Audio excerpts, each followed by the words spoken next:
Salut, c'est Alex, j'espère que vous allez bien. Aujourd'hui on se retrouve dans une nouvelle vidéo dans laquelle je vais vous parler des fleurs séchées.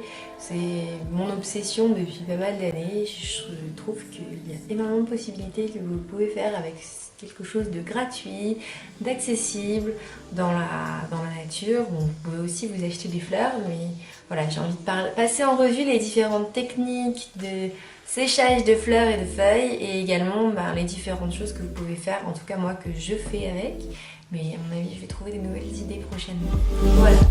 Alors la première technique c'est le séchage tête en bas. Ça c'est quelque chose qui est assez classique, vous pouvez trouver un peu partout. Il suffit de trouver un endroit un peu bricolé, sympathique pour pouvoir les faire sécher tête en bas. Il y a certaines espèces qui se sèchent plus facilement. N'hésitez pas à demander à vos fleuristes des conseils. Une autre chose que j'adore accrocher à mes murs, c'est les couronnes de feuilles séchées, les feuilles de liard en particulier. Vous pouvez aussi décider de les laisser sécher à plat tout simplement sur vos étagères, je trouve ça assez romantique, et après les réutiliser dans des petits décos. Là j'ai utilisé de la mousse stabilisée que j'ai mis dans un photophore et j'ai mis une rose séchée.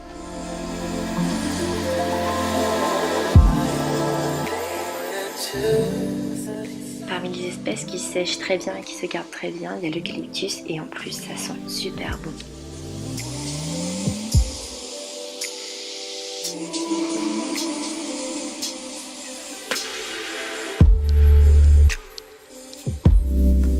Alors ensuite je vais vous expliquer la technique des fleurs pressées. Déjà il faut commencer par un truc assez basique, mais il faut cueillir des fleurs fraîches.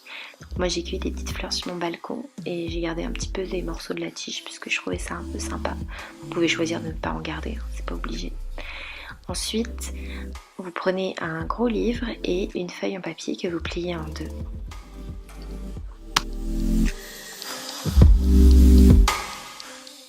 La feuille elle va servir à absorber l'humidité des fleurs. Vous les disposez au sein de la feuille comme vous le souhaitez pour qu'elles ne s'écrasent pas les unes les autres et qu'elles ne se collent pas. Et ensuite vous refermez la feuille en deux. Après avoir fermé cette feuille en deux, vous fermez votre livre pour ne pas l'abîmer et vous rajoutez quelques livres au-dessus pour que ce soit bien lourd. Et voilà, quelques semaines plus tard, vous allez retrouver des jolies petites fleurs bien pressées que vous allez pouvoir utiliser, que ce soit pour les coller avec un tout petit peu de colle. Je vous recommande d'utiliser une pince à épiler pour les disposer lorsque vous créez quelque chose. C'est assez délicat et ça s'abîme assez facilement. Et d'utiliser très légèrement des pointes de colle assez liquides pour pouvoir les utiliser.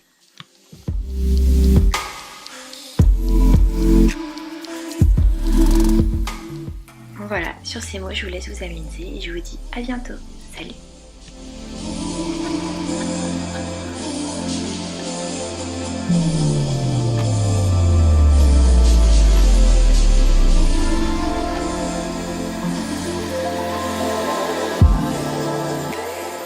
To 30 summer